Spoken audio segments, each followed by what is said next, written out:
ang isang bahay. Nasa linya po natin si Miss Jutiel Lino, Information Officer ng Nueva Vizcaya, PTRRMO.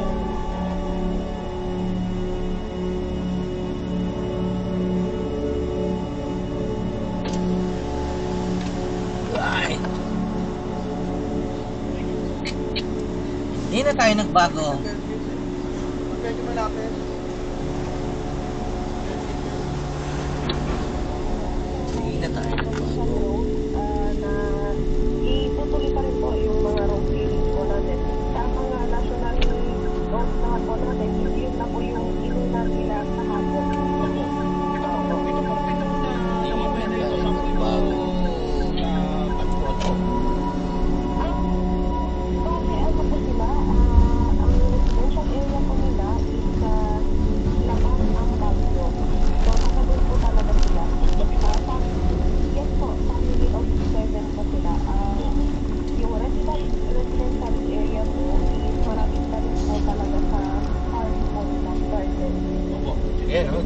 From Isang bahay doon, marami pong bahay doon. bakit?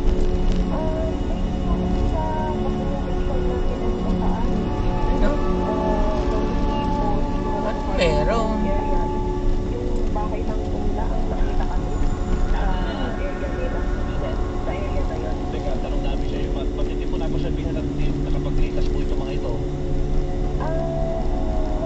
Sabi lang po, ano lang po sila ng PSP, mag-division. Kaso nga lang po, sa mga nagdaan lang po na pagpo, po sila na rin sa ating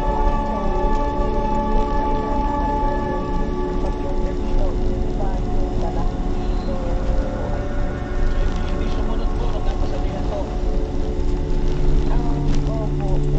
Yun po yung nakalagay sa report ko sa NCR po ang bagyo. Opo, meron pa po ba mga hinahanap po dyan sa landslide area na yan? Na-receive naman na po silang lahat po sa hapon din po. Opo, so wala na. So, Wala na po. opo, so pamilya po itong tabunan ng buong lupa. Ako, kung sa bahay na po yun, sampu po talaga sila. So, may tatlo pong survivor at yung ito po, unfortunately, May tatlong naka-survive. kaya po meron po. Opo, opo. Maliban po doon, meron, paano po pala yun? Pagkatapos ito pong pagbuo na ito, sila po ba ay papabayaan na bumalik po doon sa kanilang tinitirahan? Para ngayon po, hindi pinayagan na bumalik po sila doon. Bale, nasa pangangalaga po sila ng rural health unit po ng Abang.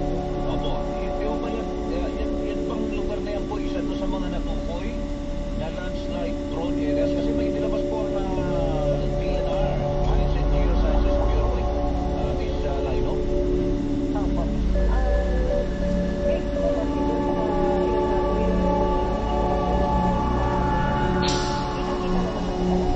Nakakatakot naman to.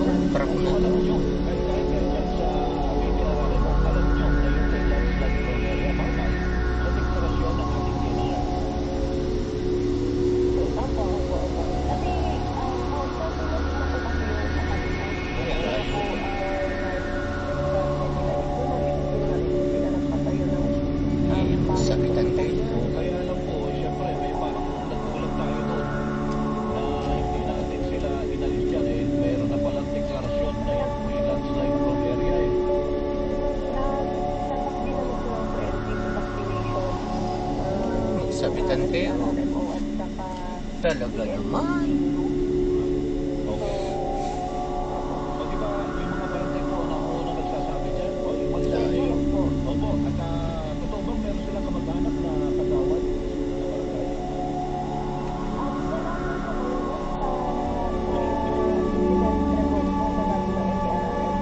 Oo, kasi lahat ng mga barangay kayo sinasabihan na po eh. Dahil ang tinamay talaga ay mga barangay na landslide prone at saka flood prone area. So dapat, agad-agad, mula nang nilabas yan, kasi nilabas sa website yan eh. Inanunsyo po ng DNR na meron. Talaga naman. Alam po yan. Ay, yung 2,000 mahigit na mga pangalan eh. Kung ikaw nagkakamali, mahigit pa. Papandali po.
Bakit iniwan pa nila yung mga yon? Silang dalawang mag-asawa,